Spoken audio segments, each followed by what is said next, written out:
Buenos días, gracias por asistir y muchísimas gracias a este grupo de expertos que van a estar en el panel de hoy. Hoy vamos a tratar sobre distintos tipos de controversias y problemas que se presentan en proyectos de energía. Ya el panel anterior nos dio un abreboca porque en buena medida muchos están relacionados estos problemas también con problemas de construcción. Los proyectos de energía son el ejemplo perfecto de un megaproyecto donde involucran múltiples partes, múltiples actores, múltiples contratos interrelacionados, a veces bien relacionados, a veces no bien relacionados, y por supuesto, como decía Luis Enrique al comenzar el panel anterior, no hay proyectos sin problemas, y en este caso no hay proyecto de energía sin problema. Simplemente para rápidamente, y ya algo mencionaba Maite, de acuerdo a las estadísticas de la ICC, de la CCI, los proyectos de energía son el 20% de los casos que lleva la CCI, 20.6, esto es al 2023, pero combinado con los de construcción e ingeniería, de los cuales muchos de ellos se refieren a energía, es el 45% de los casos. Y una cifra bastante parecida es en el London Court of International Arbitration. Y si vamos a nivel CIADI, arbitraje de inversión, los casos del sector energético, según lo clasifican ellos, son el segundo lugar, pero el primer lugar es oil and gas y minería, lo cual podemos decir que también en buena medida es energía, incluso la minería en buena parte es energía también. Entonces, con esto entramos entonces ya en tema y este tipo, como decíamos antes, este tipo de proyectos tiene múltiples actores, múltiples contratos, algo sale mal y le pregunto, ¿cuáles son los tipos de disputas más recurrentes que se observan en el sector energético en los últimos años y cómo han evolucionado esas disputas? Si me permites, Gonzalo, empezar. Sí, cómo no. Muchísimas gracias a Hogan Lovells Mi Casa por esta generosa invitación. Bueno, Gonzalo, yo empezaría diciendo que las disputas en el sector energético han evolucionado profundamente a lo largo de los años.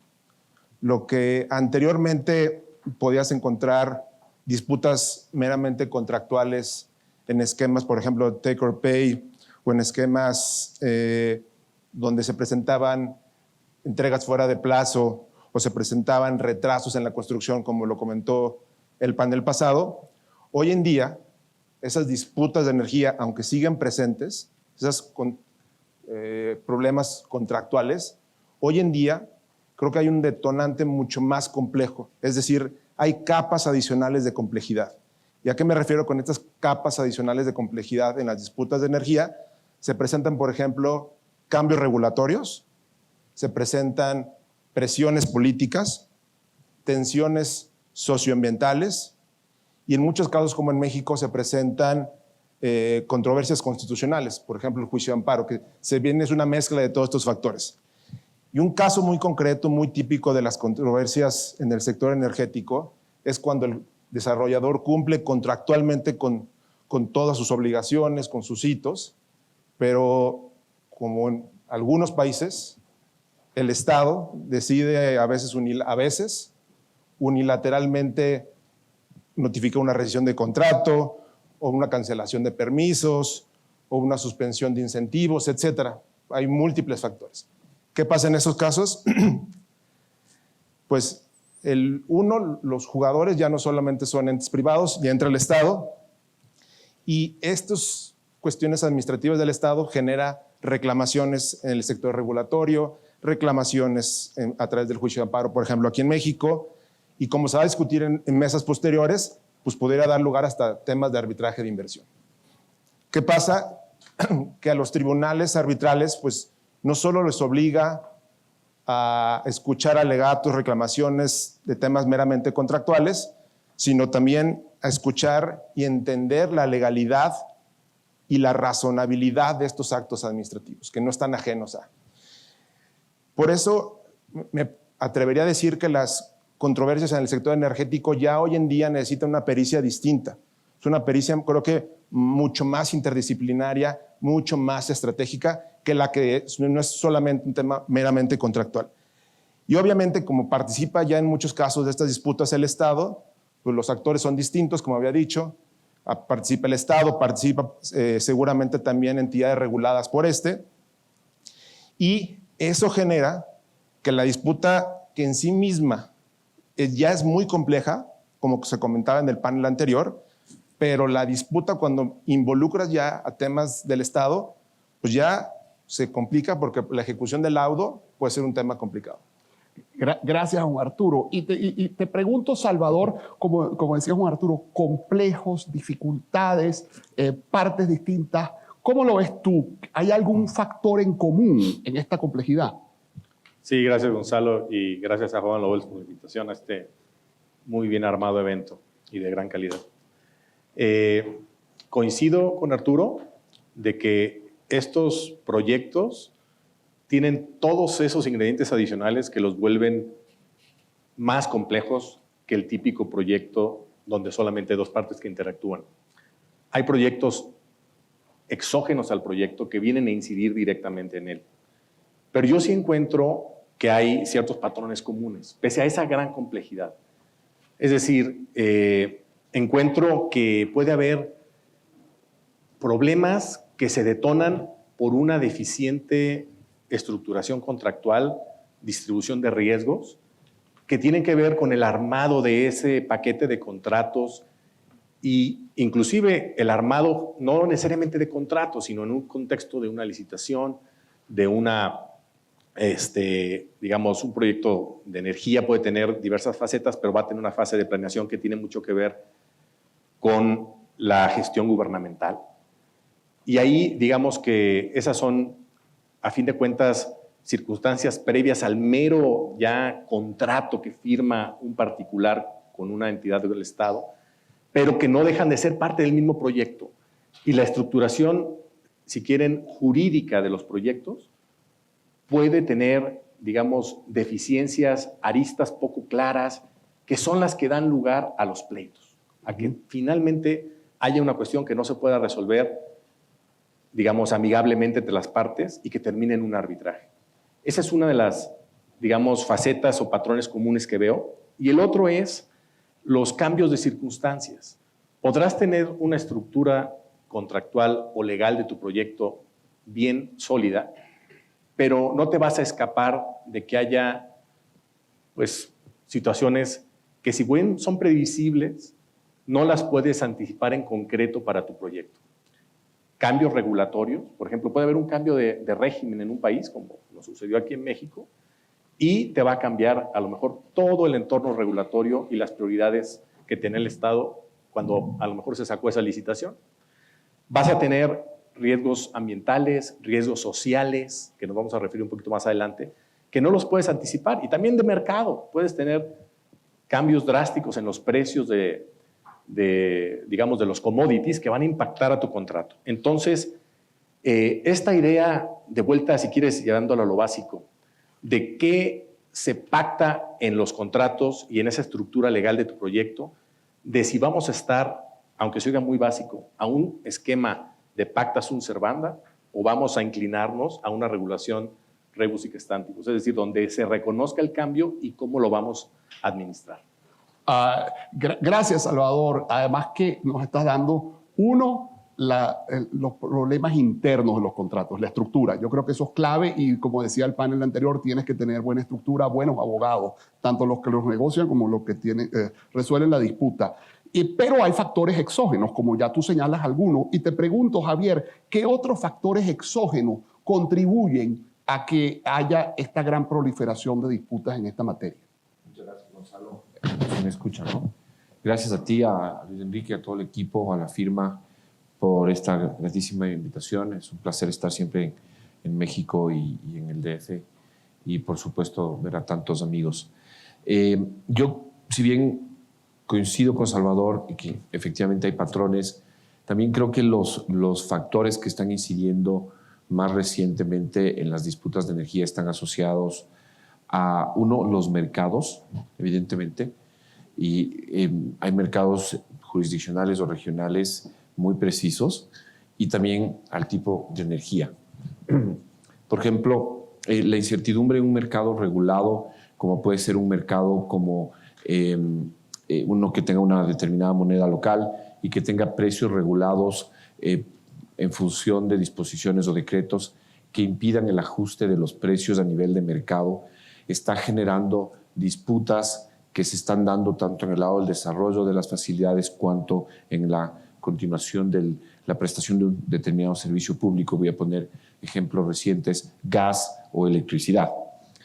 Y ese es un caso muy típico de un mercado regulado donde la matriz energética está severamente controlada por el Estado.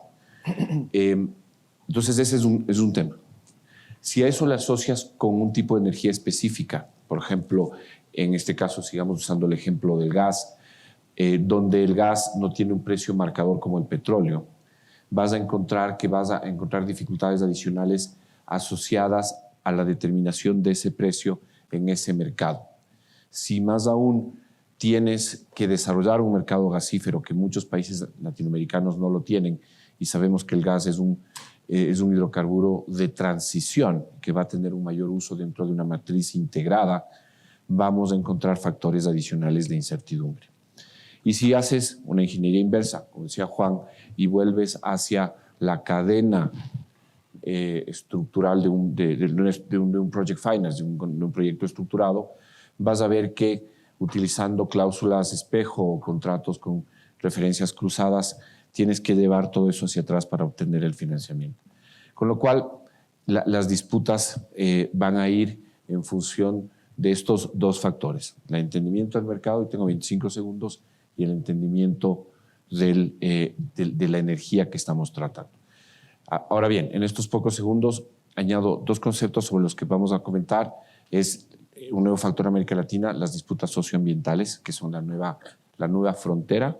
Y ahí hago un caveat y dejo por fuera la minería, que está volviéndose, digamos, una gran área de generación de disputas, no necesariamente energéticas, pero asociadas a la transición.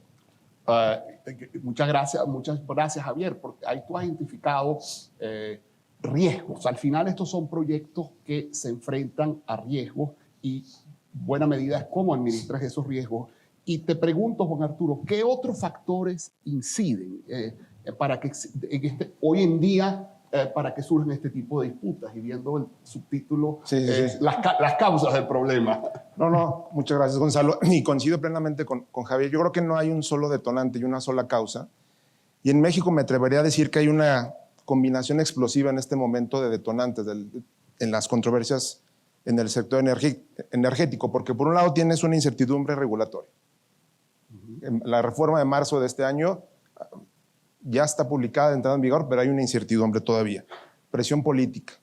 Y todavía, si a esto le sumas la reforma judicial, que muchos sabemos que muchos proyectos hay cláusulas arbitrales, pero la reforma judicial está ahí latente, y creo que también es un tema que no podemos dejar de lado. Y adelantando lo que decía Javier, hay un factor de muchísimo peso que en los últimos años ha tomado enorme relevancia, que son los criterios ESG, sobre todo en los temas sociales. Y lo que antes podría decirse que era una muy buena práctica, hoy en día creo que es una exigencia de organismos internacionales, de financiamientos multinacionales, el tema social, el tema de ESG. Y esto obviamente introduce nuevas tensiones en las disputas, porque ya no solamente tienen que ser los proyectos de energía rentables, sino tienen que ser también social y ambientalmente aceptados. Y cuando no lo son, estos tipos de proyectos, pues las disputas no solamente se enfocan en temas de tarifas, en temas contractuales, en temas de rendimientos, sino en que los procesos de consulta, que más adelante vamos a hablar de eso, los impactos comunitarios y estos estándares internacionales realmente se hayan cumplido. Y por eso igual me atrevería a decir que lo que una disputa de energía que hace 5 o 6 años se podría haber negociado y se pudiera haber solventado con una negociación, como hablábamos en temas del panel anterior, en unas cláusulas escalonadas, no necesariamente cuando metes todos estos ingredientes a esta licuadora, no necesariamente estas cláusulas escalonadas pueden ser la solución, porque tienes además procedimientos paralelos en la judicatura, puedes tener problemas sociales, tensiones políticos sociales que hacen esta combinación muy compleja, Gonzalo. Sin duda cada vez se va haciendo más difícil la ejecución de este tipo de proyectos. Pero uno de los elementos que también queremos destacar acá, que es un riesgo inherente a este tipo de problemas, es el tiempo, el plazo. Este tipo de proyectos son, por su naturaleza, proyectos a largo plazo, a muy largo plazo, décadas de estos proyectos. Y esto trae algunas dificultades, y dificultades operativas que muchas veces terminan en disputas. Por ejemplo, en proyectos de energía eléctrica, baja demanda, interrupciones logísticas, eventos de fuerza mayor, y para esto las partes diseñan cláusulas para poder mitigar este riesgo, como las cláusulas take or pay, ship or pay. Y Salvador, ¿cómo funcionan estos mecanismos y cuáles son sus efectos? Gracias, Gonzalo. Pues sí, son mecanismos contractuales para estos contratos de largo plazo. Puede ser en suministro eléctrico, también de gas, en donde lo que se busca es asegurar el que la parte compradora, pues si no toma el gas, lo pague. Y el chip or pay, pues al revés. Si el precio, por ejemplo, es muy bajo, pues que tenga de cualquier manera que, digamos, suministrarlo, ya sea eléctrico o gas, y si no, pues pagar. El tema es que las estructuras contractuales no siempre se quedan ahí con esa cláusula, digamos, básica o si quieres verla como inicial. Muchos contratos como una solución para estos imprevistos del mercado, estas variaciones en los precios que pueden seriamente afectar la viabilidad financiera de estos proyectos, pues se complementan con otras cláusulas, por ejemplo, la make-up o la carry-forward, que básicamente le dan flexibilidad a este esquema en el sentido de que, por ejemplo, con la make-up, digamos, el comprador, y también puede ser del otro lado el vendedor, van a tener el beneficio de lo que no consumieron en el periodo afectado, lo puedan consumir más adelante y por lo tanto, a fin de cuentas, se le da esa flexibilidad de que si bien lo voy a tener que pagar, porque no lo consumí, pero sí lo puedo consumir más adelante al mismo precio, protegiéndome. Es como una especie de cláusula de salvaguarda, de protección. Sí. Y el carry forward, pues es parecido. Se trata de poder trasladar o postergar la entrega de ese gas de un periodo a otro, ¿no? Ahora bien, por mucho que se te ocurra en la estructura contractual implementar estas cláusulas, refinarlas, buscar realmente la letra, si quieres, pequeña, porque a veces, esto es conceptualmente, le estoy diciendo, digamos, conceptualmente de qué se tratan estas cláusulas, pero su redacción es complicada porque las fórmulas para precios son complicadas, ya que se mete uno como abogado y ves una de esas, vas si quieres hablarle a tu compañero que sí se metió a las matemáticas para que te explique qué onda. El asunto es que no se puede prever todo. Y muchos de los problemas que a mí me ha tocado ver, y creo que Almudena nos va a hacer favor de complementar esto a más detalle, tienen que ver o con una deficiente redacción de la cláusula, de que, digamos, es un poquito rosa la cláusula, que no se previó realmente o no se le, digamos, no se llevó a ponerla realmente en práctica. Es una cláusula novedosa y que no realmente tomaba en cuenta los factores de mercado. Y la segunda es que a fin de cuentas lo que importa en el trasfondo es cómo vamos a regular ese cambio de circunstancias más allá de una simple cláusula de ajuste de precio o de penalidad por no tomar el gas. Correcto, gracias. Y aquí tenemos el privilegio realmente de tener expertos en el tema y Almudena ha navegado estas aguas turbulentas.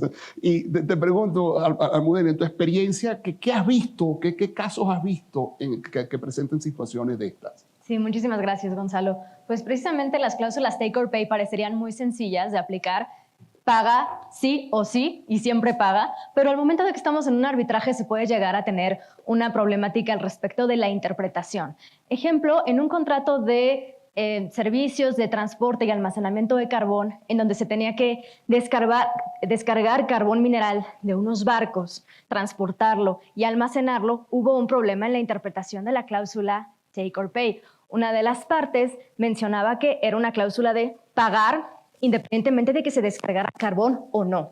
El problema es de que el contrato no siguió el funcionamiento natural y hubo un problema en el retraso del sistema de transporte.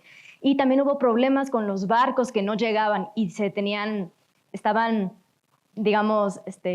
sobre estadías los barcos y no se podían descargar las toneladas de carbón a tiempo. Entonces, esto impactó la interpretación de la cláusula porque al momento de ver la fórmula del contrato decía por tonelada de carbón devengada. Y entonces parecía que una parte de ese cálculo estaba ligado exclusivamente a la cantidad de carbón que efectivamente se hubiera descargado. Entonces, la interpretación es, si no se descargó carbón, esa parte de la cláusula es cero porque no recibimos carbón por el retraso del sistema. Ahora bien, el tribunal arbitral ahí tuvo que hacer una interpretación del contrato y ver que alejarse de la literalidad del contrato para ver cómo fue la historia de la negociación de la cláusula, porque esta fue cambiando a lo largo del tiempo. Entonces se fueron a ver los term sheets, todas las negociaciones previas, qué quisieron decir al momento de que supieron que iba a haber un desfase y que el sistema de transporte no iba a estar listo. Y si bien un componente de la fórmula sí estaba relacionado directamente con la cantidad de toneladas de carbón que se iban a descargar de los barcos, resultó ser que había una referencia al cargo en otras secciones del contrato. Entonces, aquí el tribunal arbitral realizó una interpretación sistemática del contrato y llegó a la conclusión de que en otras partes del contrato no había una relación vinculante estrechamente con la cantidad de toneladas devengadas y le dio efectos a la cláusula take or pay y aunque no hubiera carbón y no se descargaron toneladas de esos barcos, se tuvieron que pagar. Pregunta, ¿eso era bajo ley mexicana? Sí. Ok, aquí simplemente les hago un tema para, como dicen, food for thought. Si tú tienes ese mismo contrato bajo derecho anglosajón, por ejemplo, derecho de Nueva York, la interpretación es mucho más estricta y hubiera sido muchísimo más difícil poder abrir a ver qué fue lo que negociaron y poder integrar el contrato. Simplemente les dejo ese tema para cuando tengan un contrato bajo ley anglosajona o ley bajo un país de derecho civil. Interesantísimo. Pero seguimos acá identificando riesgos que se presentan en estos proyectos a largo plazo. Y uno de los riesgos que se presentan, no es exclusivo de esta materia, es, por ejemplo, cuando hay problemas con la calidad del suministro. Por ejemplo, gas. Se envía, por ejemplo, un gas contaminado con agua, que salió del pozo y se metió a la tubería, por ejemplo. O hay problemas con las especificaciones técnicas. O la infraestructura, el desempeño, la infraestructura que fue construida para producir X no produce X, sino produce el 85% de X. Almudena, ¿cómo se resuelven estos temas en arbitraje? Sí, muchas veces el contrato ya contiene las especificaciones técnicas de la calidad que tiene que tener el gas. Y el gas muchas veces se relaciona con la norma oficial mexicana de la calidad de gas y la que le sustituya. Entonces podemos llegar a tener problemas cuando las especificaciones del gas van cambiando a lo largo del tiempo y estamos en un contrato a largo plazo y en cierto momento el gas sí es compatible con la norma y en cierto momento no. Entonces hay que tener esa cuestión en la mira. Después, las disputas de gas contaminado son particularmente interesantes porque no se limitan a un incumplimiento de la norma, a un incumplimiento de la calidad del producto, sino que realmente generan daños y perjuicios, generan que haya que limpiar los gasoductos, generan que todos los residuos que hay en el gas vayan a lastimar los equipos, lastimar las turbinas y eso genera una cascada de daños que van a multiplicar los daños que se están reclamando en el arbitraje. Lo que se tiene que hacer es una bitácora coetánea a los hechos. Se tiene que documentar todo lo que suceda, las corridas de diablos, se tienen que documentar quizá en video lo que está sucediendo, tomar muestras físicas y químicas de la calidad de gas en el momento en el que está contaminado, y esos son insumos que se le van a presentar al perito técnico para que el día de mañana en el arbitraje tenga cómo sostener este dictamen pericial de un gas contaminado en una cierta fecha en el pasado, ¿no? Entonces, eso es importante tomar en cuenta. Y finalmente, la cuestión jurídica de quién es el responsable del suministro de gas. Muchas veces es la entidad estatal que tiene el contrato, muchas veces es el propio operador de la planta el que tiene que tener el contrato de suministro de gas con un tercero, y cuando es precisamente con un tercero viene el problema de si ya se le reclamó a este tercero por haber mandado gas contaminado o no. Estuve una vez en un arbitraje en donde alegaban fuerza mayor por gas contaminado, decían fuerza mayor por gas contaminado una vez, 2 veces, bueno, quizá, pero 7 veces, pues ya era mucho, ¿no? Y teníamos que ver si sí había un reclamo ante el suministrador de gas. ¿Por qué? Porque si no se podía traducir en estar en un arbitraje reclamando un doble pago. Muchísimas gracias. Qué interesante ver la aplicación práctica de esto. Y te pregunto, Javier, desde tu perspectiva y desde tu experiencia en Ecuador, ¿qué has visto de este tipo de problemas? Gracias, Gonzalo. He visto temas dentro y fuera de Ecuador. Me salgo un poco del gas, Almudena. En el caso de petróleo y electricidad, evidentemente hay factores que inciden en la provisión de la energía, del hidrocarburo o de la corriente, ¿no?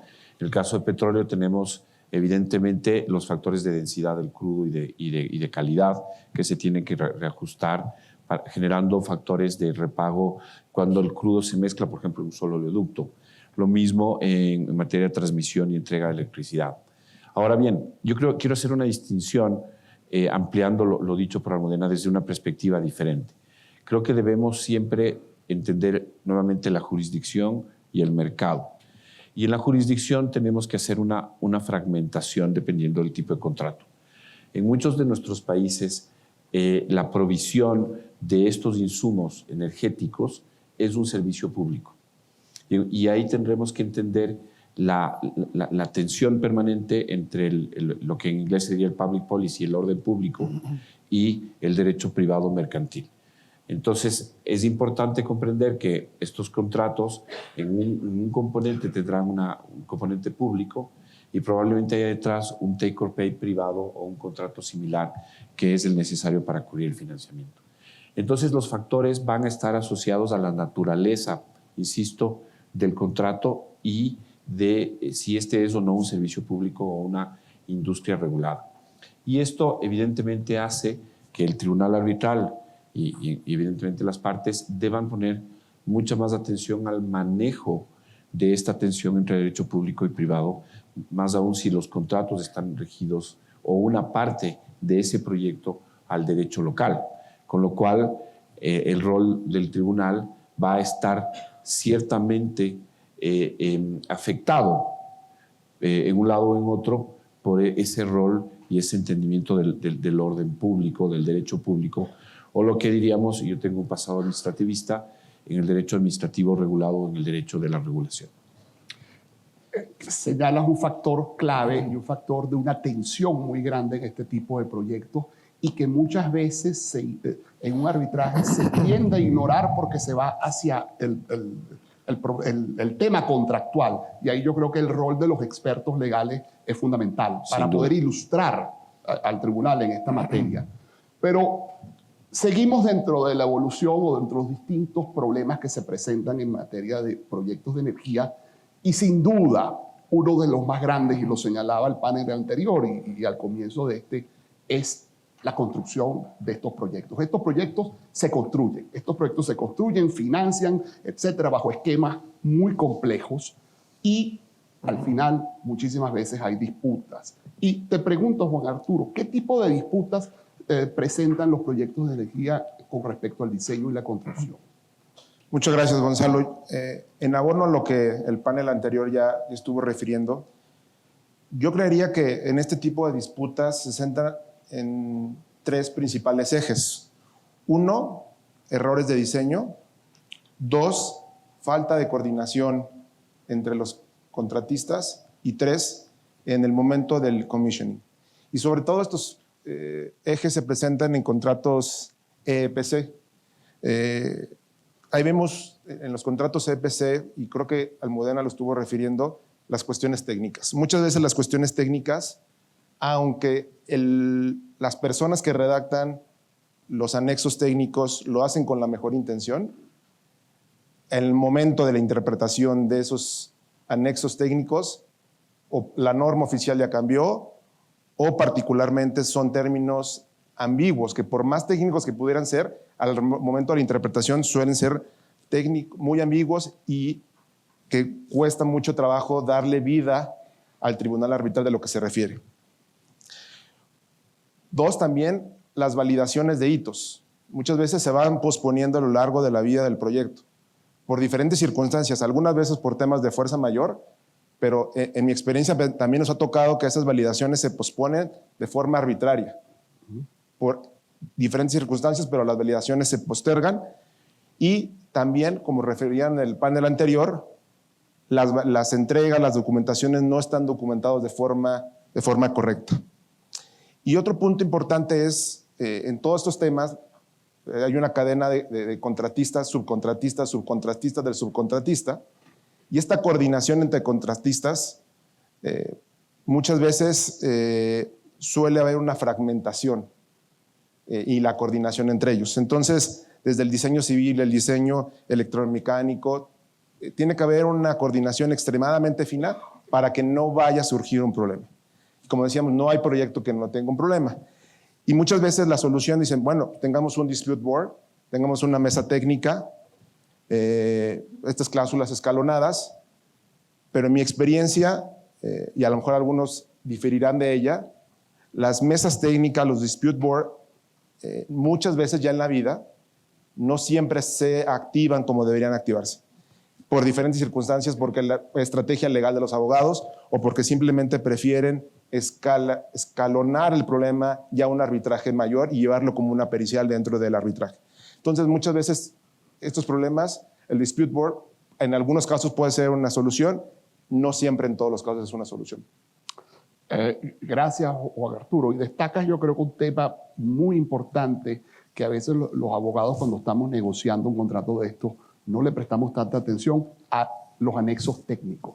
Muchas veces se lo dejamos a los ingenieros y se revisan al final, ya cuando el contrato está listo. Y es clave porque la disputa va a venir generalmente con referencia al anexo técnico, y está mal redactado, no se entiende. Lo hicieron los ingenieros y no lo cribaron los abogados. Y te pregunto, Salvador, ¿qué casos has visto de problemas de este tipo con construcción que tienen que ver con especificaciones y otro tipo de temas relacionados? Sí, Gonzalo. Hay muchos ejemplos, pero quiero hacer una pequeñísima digresión para, digamos, no debatir, pero sí, digamos, complementar lo que dijo Juan Arturo. Los dispute boards y el arbitraje no dejan de ser, desde mi perspectiva, una herramienta. Sí. Usada bien, va a dar buen resultado. Usada mal, mejor ni le hubieras puesto.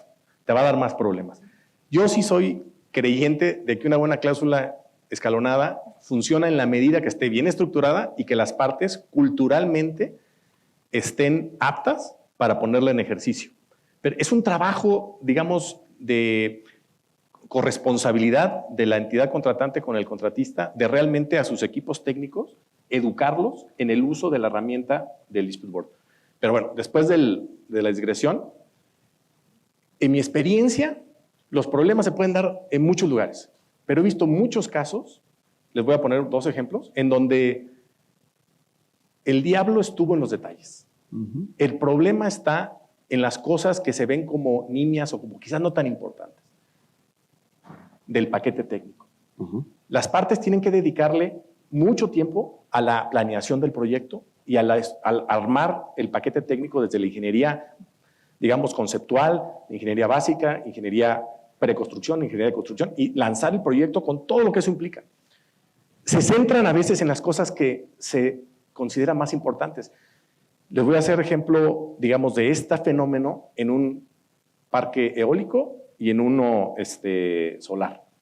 En el eólico no hubo problemas con los aerogeneradores, no hubo problema con, digamos, la subestación realmente. La discusión se dio sobre el aterrizamiento de la red de media tensión, sobre si los cables, el diámetro de los cables era el apropiado.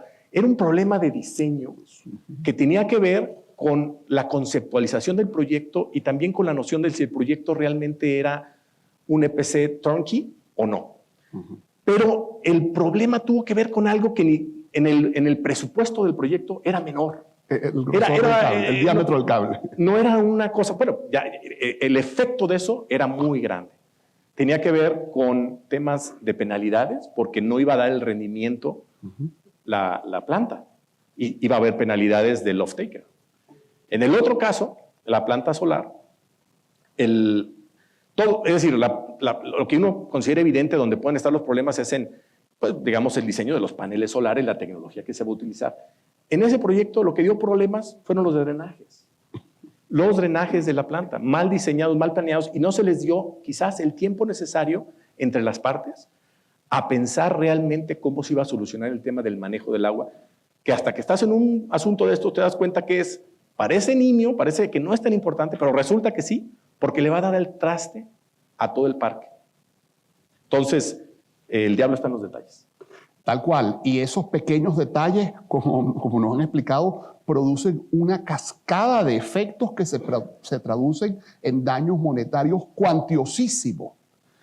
Pero otra circunstancia que también produce una cascada de efectos y daños también tiene que ver con la interacción con la administración pública y en particular por los retrasos administrativos. Los retrasos, por ejemplo, de obtención de permisos, conexión de red, etcétera, muchos que afectan el cumplimiento de los hitos contractuales que se establecieron. Y te pregunto, Almudena, ¿qué pasa aquí? Se tiene que verificar desde que está el contrato quién tiene la obligación de tramitar estos permisos. Muchas veces es el contratista el que tiene a su cargo conseguir todos los permisos, pero si son contratos con entidades estatales, se pacta que la entidad estatal tenga una obligación de cooperar para poder ayudarle a obtener estos permisos. ¿Por qué? Porque se entiende que la entidad estatal tiene una cierta red de comunicación muchísimo más fácil que si deja al contratista solo. El tema es que en ocasiones acabamos en un arbitraje en donde se le imputa a la entidad estatal un incumplimiento a la obligación de cooperar para el trámite de los permisos. Entonces ahí estamos discutiendo qué tanto sí podían hacer y qué tanto no podían hacer. El tribunal arbitral lo que tiene que hacer es verificar cómo fue este trámite del permiso. Muchas veces los contratistas no están debidamente informados de los trámites locales que se tienen que hacer. Muchas veces los trámites se modifican con el tiempo y no tienen la debida asesoría por parte de abogados mexicanos que están encargados de estos trámites. Los trámites muchas veces no se hacen a tiempo. Entonces, también cae en la esfera del contratista ver que se haya hecho oportunamente el trámite y también que se haya cumplido con los requisitos del trámite. Muchas veces se les rechazan estos trámites porque tienen documentación incompleta o documentación que no cumple con ciertos parámetros. Entonces, eso es lo que tiene que también verificar el tribunal arbitral al momento de que está viendo el impacto que tiene el no haber logrado un permiso a tiempo, porque esto va a impactar la ruta crítica del proyecto y finalmente puede hacer que el contratista tenga, haya incurrido en penalizaciones por retrasos debido a no obtener el permiso. Sin embargo, hay ciertas ocasiones en donde el permiso se niega pues, prácticamente arbitrariamente y entonces en estos casos terminamos en un arbitraje alegando fuerzas mayores gubernamentales porque los contratistas sienten que el retraso provino exclusivamente por parte de la administración pública y eso se configura como una fuerza mayor. En otras jurisdicciones llamamos el hecho del príncipe. Entonces, y Juan Arturo, ¿tú has tenido casos prácticos donde has tenido que lidiar con temas de permisos y retrasos causados por permiso? Sí, gracias, Gonzalo. Sí, hemos enfrentado estos temas de, como decía Almudena, de retrasos por parte de la autoridad y yo agregaría que muchas veces el contratista celebra el contrato con alguna entidad del Estado, a lo mejor federal, pero los permisos no solamente son federales, muchas veces son estatales y municipales y la coordinación, la famosa obligación de coordinación, pues muchas veces con las entidades municipales y que pueden ser múltiples, pueden ser complejas. Y en relación al caso concreto, se trataba de una planta de generación que necesitaba un permiso de interconexión. Como decía Almudena, si podrán imaginar, pues el permiso no llegó y eso generó consecuentemente retrasos en uno de los hitos más importantes del contrato, que era el hito de operación comercial. Eso consecuentemente generó penalizaciones automáticas para el off-taker. Se vio también, muchos de estos proyectos tienen financiamientos. El financiamiento no llega si no hay ese hito comercial. Y consecuentemente también pues tienes terceros que ya tienen la obligación, el compromiso de compra del bien, tampoco se genera. Entonces, para redondear, la falta del permiso por parte de la autoridad administrativa es un hito esencial a veces en los contratos. A veces de ahí, como decía también Almudena, es la ruta crítica para avanzar. Y en los contratos no solamente debe prever quién es el responsable de, sino también qué pasa si ese permiso no llega. Porque a veces creo que los contratos se quedan en la obligación es de, y hará todos los mejores esfuerzos y se coordinará, pero a veces los contratos no se prevé. ¿Y qué pasa si no llega por a lo mejor un cambio de administración, ¿no? Y eso no estaba previsto cuando se elaboró el contrato. Creo que señalas ahí un punto clave que nos veíamos al principio. Ese es un riesgo, uno de los riesgos más grandes, y tiene que estar bien previsto y bien estructurado en el contrato. Y en este sentido, Javier, ¿cómo estos temas ponen a prueba a la estructura de los contratos? Alguien decía hace un momento que son contratos donde se construye, se desarrolla, pero se construye en lo legal también, ¿no es cierto? Desarrollamos estructuras contractuales. Y cuando hablamos de disputas, y me encanta lo que dijo Salvador, el arbitraje es solo un medio, y hoy sigo insistiendo, no es el principio ni el fin de nada, es un proceso nada más.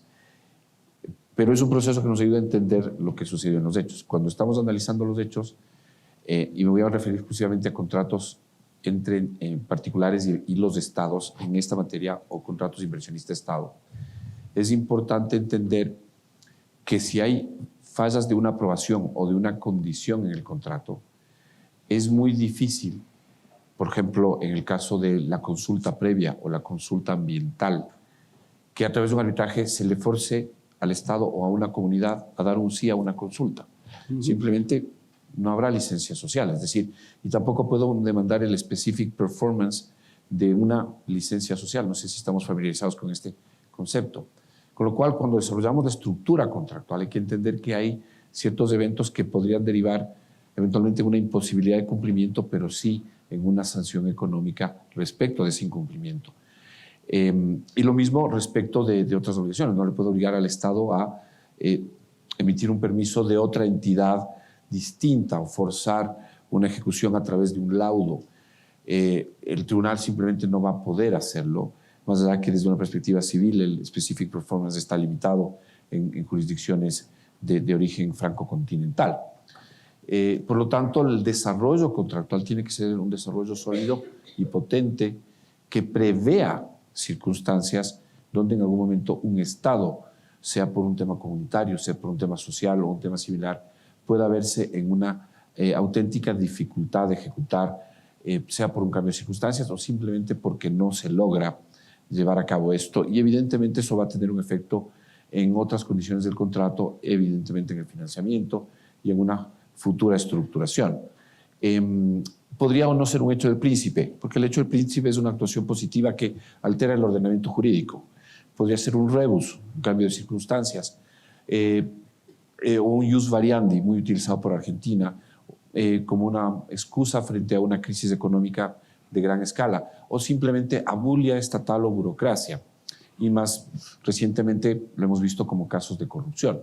Pero en cualquiera de ellos simplemente va a haber un evento que tiene, y este es el rol de los arquitectos de la estructura contractual, y termino, que somos los abogados, los equipos de estructuración y de desarrollo de los contratos, de prever estos hechos y desarrollarlos jurídicamente, entendiendo que del otro lado hay una parte contractual que a su vez depende de otros stakeholders como las comunidades que circundan, digamos, el ecosistema de un proyecto.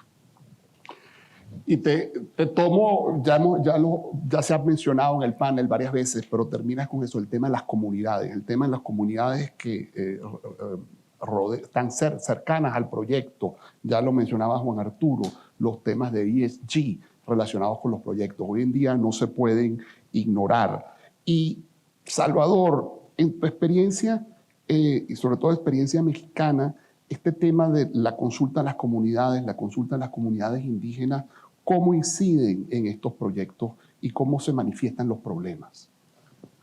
Sí, Gonzalo. México es un país como tantos otros en Latinoamérica que en su territorio hay presencia prácticamente en todo el territorio de comunidades autóctonas, indígenas, comunidades que pueden autoascribirse como originarias y que México ha pasado, digamos, un proceso evolutivo de reconocerles derechos que legítimamente, históricamente le corresponden.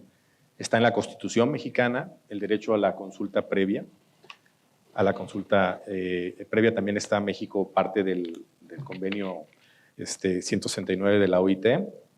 Desde hace buen tiempo se ha desarrollado, bueno, en muchas leyes del marco jurídico mexicano está la referencia a la consulta indígena, a la consulta previa, y tanto a nivel legal como a nivel, digamos, de precedentes judiciales, está claro las características generales de ese derecho, ¿no? Que tiene que ser libre, informada, oportuna, culturalmente apropiada, y se ha desarrollado, digamos, qué significa cada una de esas características.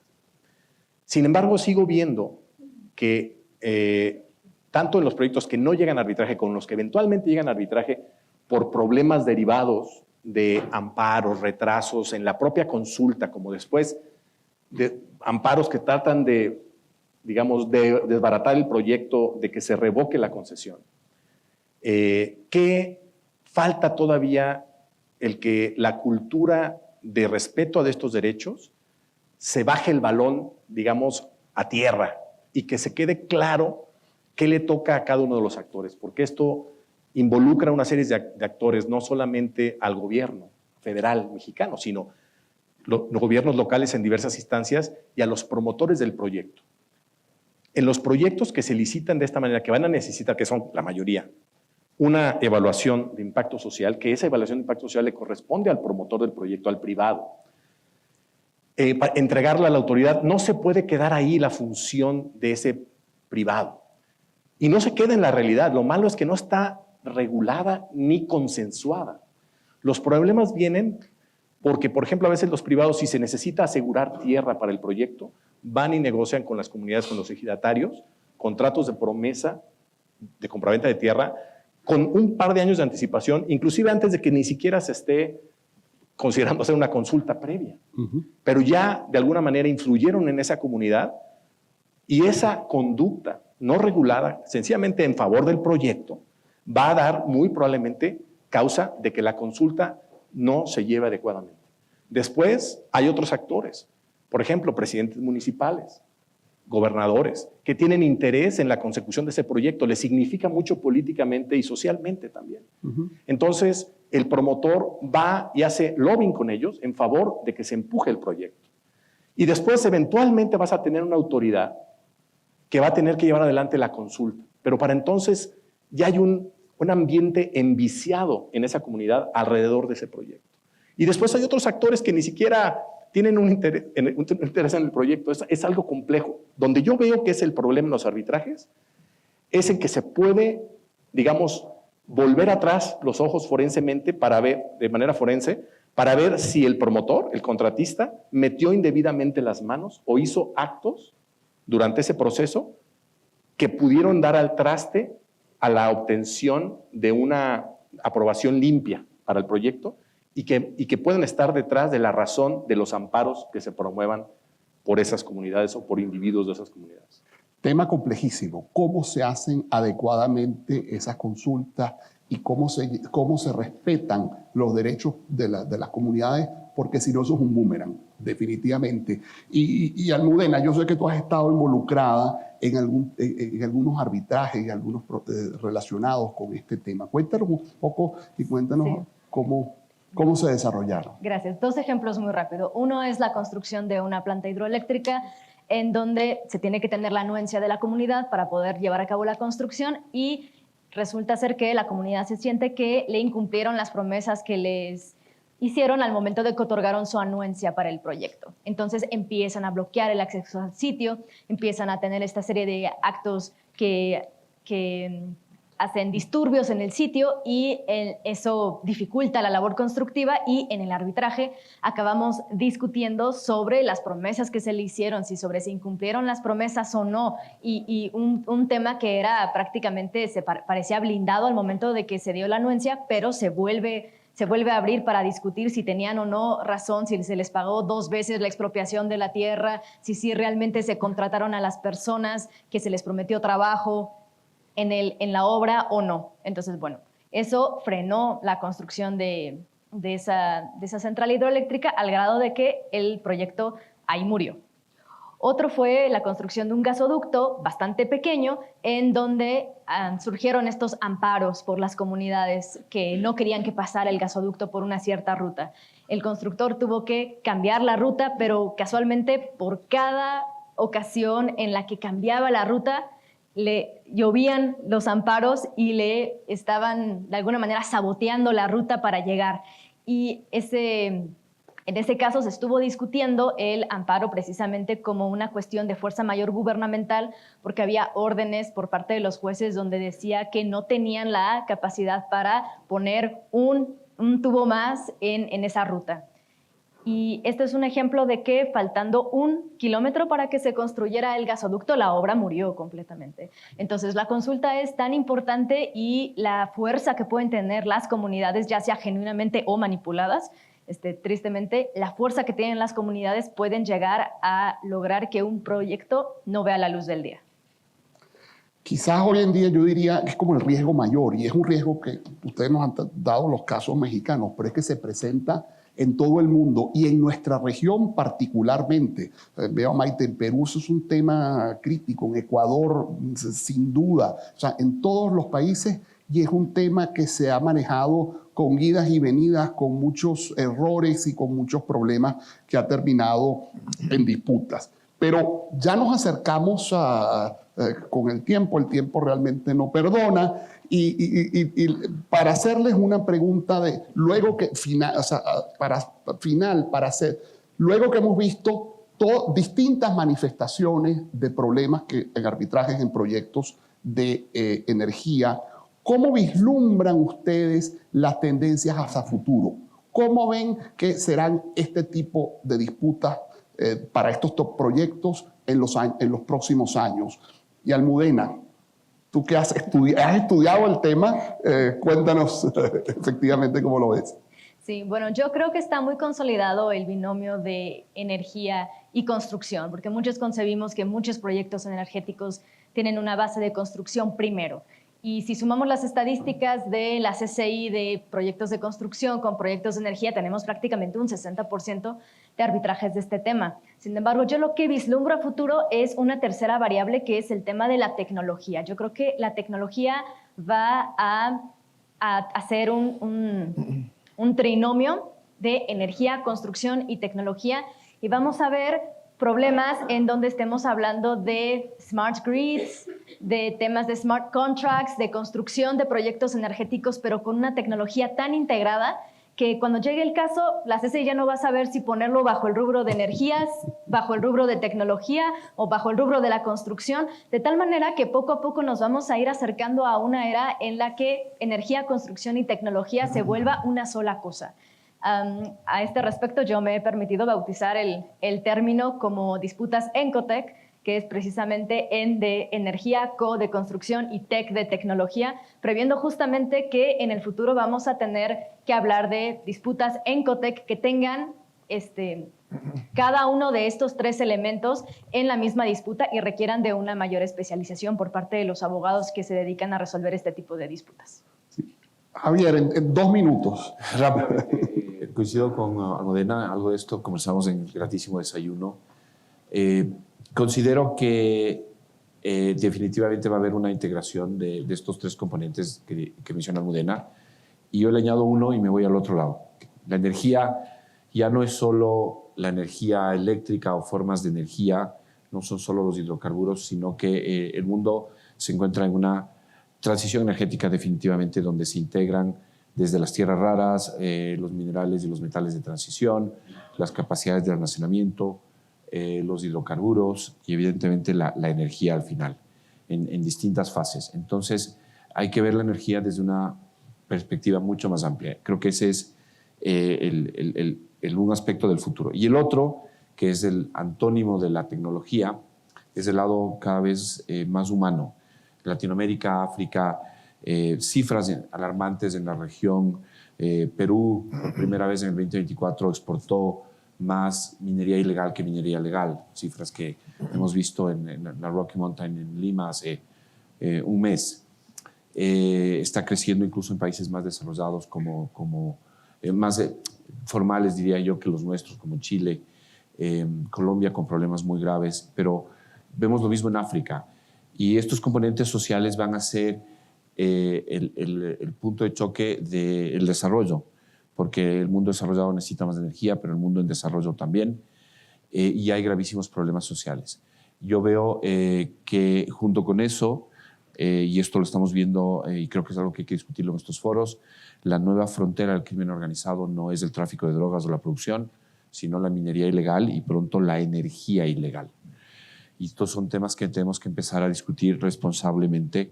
En estos pocos segundos no lo podremos hacer, pero creo que así es, vamos. Y solo último comentario, todo esto va a requerir no solo arbitraje, sino unos ADRs más activos. Salvador, ¿qué vaticinas tú? A ver, yo estoy de acuerdo en este fenómeno de la transición energética, pero voy un poco más allá de lo que he estado, digamos, recibiendo de información que nos llega a cuentagotas, pero las necesidades energéticas por el advenimiento de la inteligencia artificial son apabullantes. Se dice que Estados Unidos va a necesitar 90 gigavatios nada más para poder darle batería, si quieren, a todos los centros de procesamiento de inteligencia artificial que están planeados en un plazo muy corto. Sí. China igual. Y muchos países detrás que quieren seguir esa ola. Las energías tradicionales, ni siquiera las renovables, van a ser suficientes para satisfacer esa demanda. Se está hablando de que tenemos que volver los ojos de nuevo a la energía nuclear. Y está definitivamente atrasada, tiene una connotación negativa, pero para mí ese va a ser el futuro del tema energético mundial. Cómo buscar energías viables que vuelvan al esquema de ser económicas y producir una energía confiable. Es un gran reto. Por el otro lado, y me gustó esta analogía tuya, querido Javier, del lado humano. Ahora, el lado humano, desde mi perspectiva, lo voy a llevar al lado humano del método de solución de controversias. Yo creo que los métodos de solución de controversias se tienen que sofisticar y mucho tiene que ver con las personas que van a estar ahí. Yo vengo como representante del Comité Consultivo de ICDR en México. ICDR es una institución que ya visionariamente está pensando en eso, teniendo un panel de árbitros de energía que se está, de hecho, actualmente depurando, precisamente por esa, digamos, exigencia de que estos proyectos ya no los puede resolver una persona, digamos, que no le ha tocado vivir el mercado, esta industria. Y lo mismo tiene que pasar hacia abajo, digamos, de la fórmula de solución de controversias, con los comités de disputas especializados en materia de energía.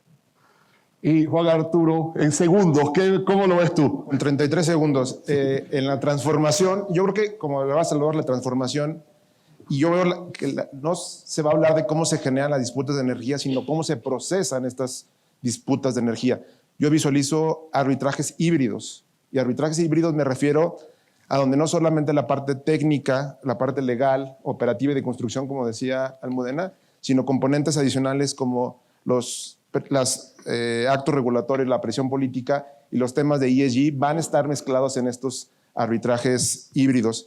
Y finalmente, solamente decir que como abogados no solamente nos va a tocar manejar la parte técnica, la parte legal, sino saber manejar estos intereses públicos y privados desde la parte de las comunidades y de la parte humana, como señalaba Javier. Muchas gracias. Bueno, nos dejan muchísimo que pensar. muchísimo que pensar y muchísimo que tenemos que prepararnos para estar listos a lo que se nos viene en esta materia. Muchísimas gracias. Gonzalo, si me lo permites, hacemos un par de preguntas para que entre el público a la discusión. Por supuesto. La primera sería, in a nutshell, ver si alguno puede aterrizar cuáles creen que son las principales causas de disputas en el sector energético en México. Bueno, pues creo que vamos a un poquito quizás a retomar lo que ya se dijo, pero en México mucho tiene que ver con el aspecto regulatorio y planeación de proyectos, temas medioambientales y temas sociales. Yo creo que ese es el meollo de la cuestión, lo que más problemas da. Almudena, ¿tú quisieras agregar algo? Teniendo Sí, pues muchísimos problemas de fuerza mayor, buscando fuerza mayor en cualquier etapa del proyecto, desde el principio hasta el desarrollo, hasta la operación, retrasos constructivos, falta de permisos y el tema del financiamiento, que es bastante sensible.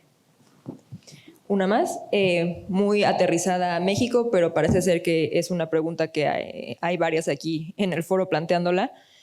Considerando la reforma judicial y las particularidades de las disputas del sector energético en México, ¿consideran que es necesario replantearnos México como una sede amigable para arbitraje? ¿Sí o no? Y en caso de que no, ¿qué opciones ven viables? De hecho, esa pregunta la comentamos en el desayuno una hora antes. Es una pregunta difícil. Yo, en lo personal, me parece que México sigue siendo o va a seguir siendo una sede de arbitraje, pero creo que va a haber caveats que tenemos que tomar en cuenta todos los que estamos en el mundo del arbitraje por la reforma judicial. Como en varios foros se ha discutido, la reforma judicial va a replantearse, implicar bastantes retos en la forma que se ejerce la profecía. Dentro de ella es la forma de arbitrar en este país. Sí. Por favor. Las leyes en México, históricamente, que han regulado el sector, se han fijado mucho en el tema del derecho aplicable al fondo, hasta el idioma, pero el tema de la sede no ha sido algo que esté, digamos, en la mira. Inclusive, el modelo de contrato de la Comisión Nacional de Hidrocarburos, cuando se vino la anterior reforma, preveía la posibilidad de que la sede estuviera fuera de México, precisamente por el temor de que los inversionistas, los que iban a meter el dinero en estos proyectos de extracción en México, pudieran tener un safe haven, ¿no? Se ponía La Haya, por ejemplo, como sede.